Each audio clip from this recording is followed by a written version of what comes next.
माँ आप राम भैया से कह दो जो भरत कहे वो करो।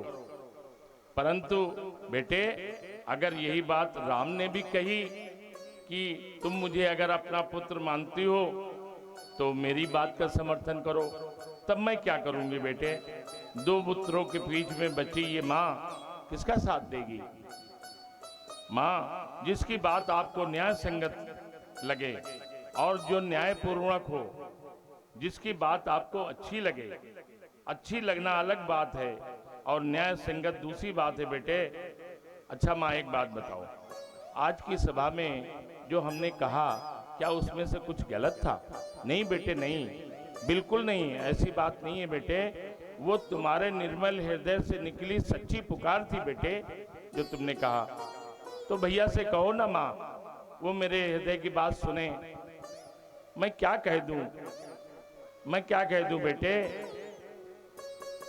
मैं ये कह दूं उससे अपने धर्म का मार्ग छोड़ दे वो? मैं क्या उससे ये कह दूं कि अपने धर्म का मार्ग छोड़ दे? क्या मैं उसे अधर्म करने को कह दूं बेटे? भरत तुम दोनों भाइयों का धर्म युद्ध देख करके मैं बड़ी भाव विभोर हो रही थी। एक और भावना, दूसरी ओर कर्तव्य। तुम्हारी भावना का प्रवाह इतना प्रबल था कि साधारण मानो तो क्या गुरु वशिष्ठ जी एक बार उसमें बह गए। परंतु बेटे राम उस कर्तव्य निष्ठा उस चट्टान की तरह है जो डूब तो सकता है परंतु लहरों के वेग में बह नहीं सकता। राम सत्य व्रत और ज्ञानी है बेटे।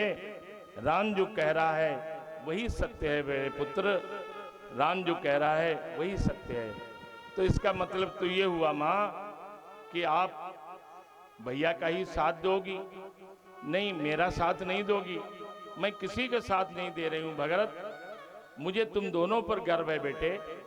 जो भी जीतेगा मुझे अत्यंत खुशी होगी। गलत, आप बिल्कुल गलत बोल रही हैं। भैया जरा इन बच्चों को शांत करा दो थोड़ा सा, प्लीज इन बच्चों से कह दो थोड़ा दूर जाकर के खेल लें। मुझे तुम दोनों पे गर्व है बेटे। जो भी जीतेगा मुझे अत्यंत खुशी होगी।